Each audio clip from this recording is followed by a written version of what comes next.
Hello, Roseanne here, coming to share the mysterious love letter swap.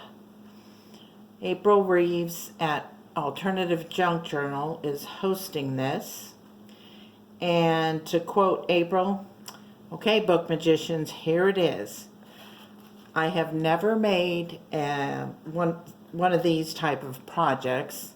So I've been working on it, trying to use different mediums, and this is what I came up with.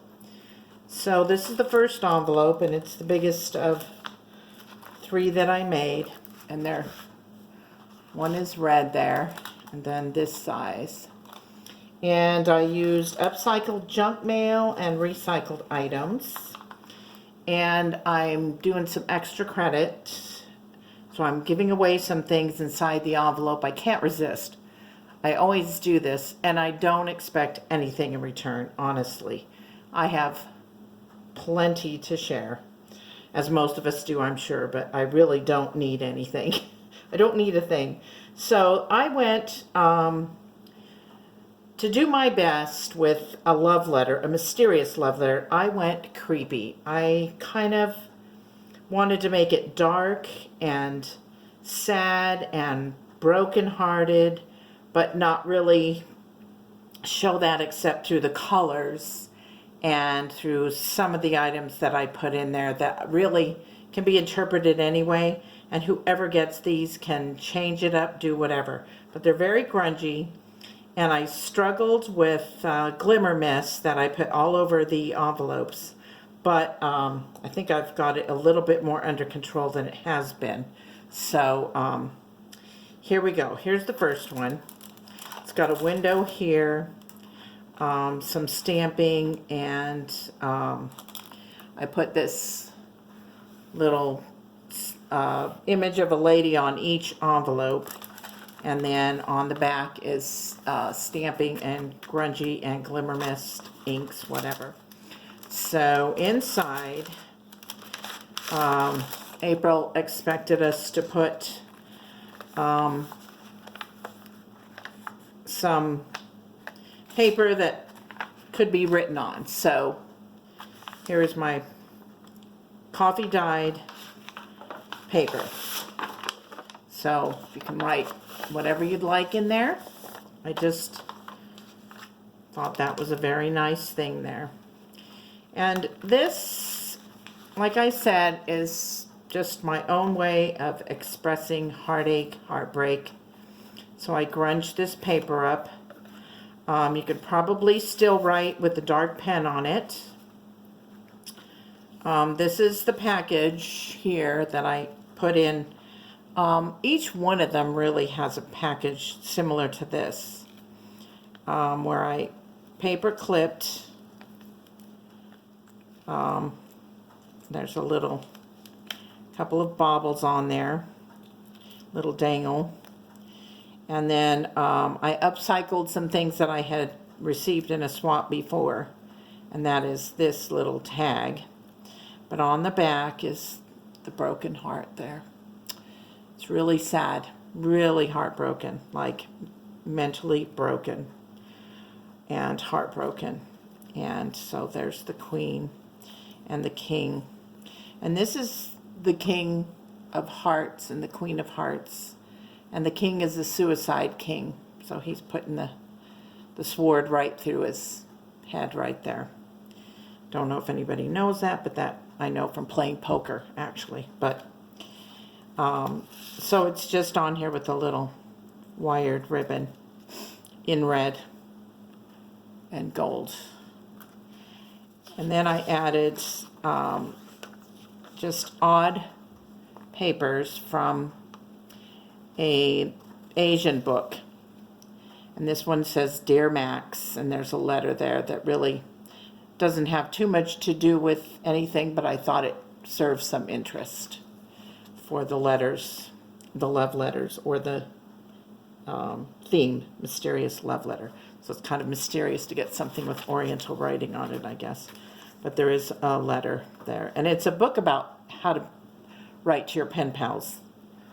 So, and then there is a night slaying the dragon, which I think is part of a sad theme there. And then I added cerebral cards. These are the neuroscience of the brain and how it affects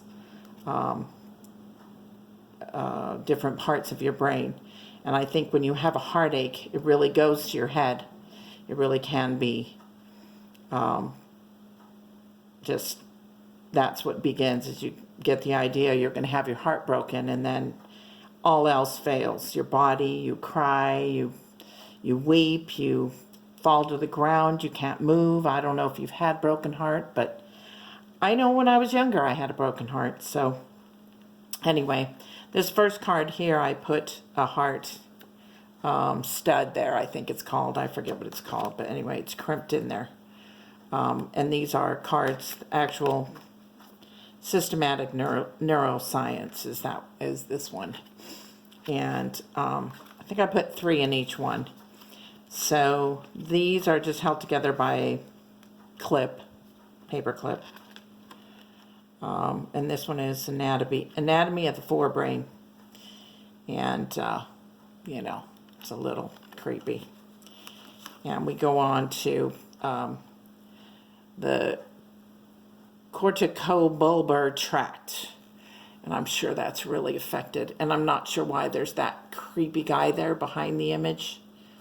But there he is. So that reminds me of when some old bad guy gets in your head and just bothers you. And this is the color imaging of projection path from the cerebral cortex. And I put these in sort of film. You could call them like the old Kodak film holders. But they're not that. They're from an album that I recycled. I upcycled it. And I put a couple of them, I think, possibly in each one.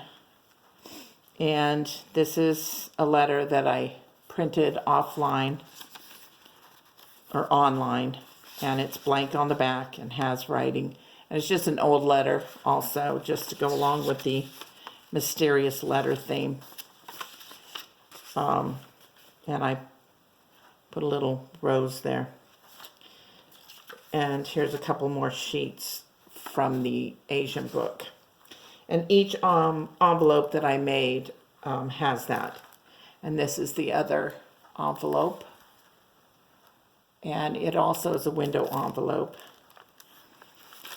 And it has similar things inside. I used some of the items. I didn't mention that, first of all. Like this little image that I put on here. Thank you to Amanda Mags Groves for the freebies that I used. I printed out the freebie sheet that she gave and put a few of the items in here.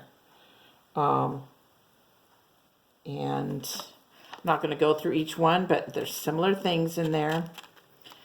And then here is the other envelope that I made. I feel like there's a shadow or something, but anyway, it's probably my lighting here at night.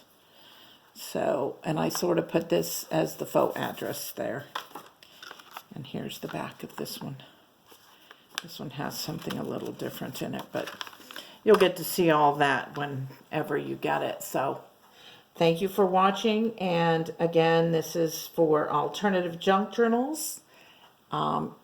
It's Mysterious Love Letter Swap in the events page on the Alternative Junk Journal Facebook. Thanks for watching. Bye-bye.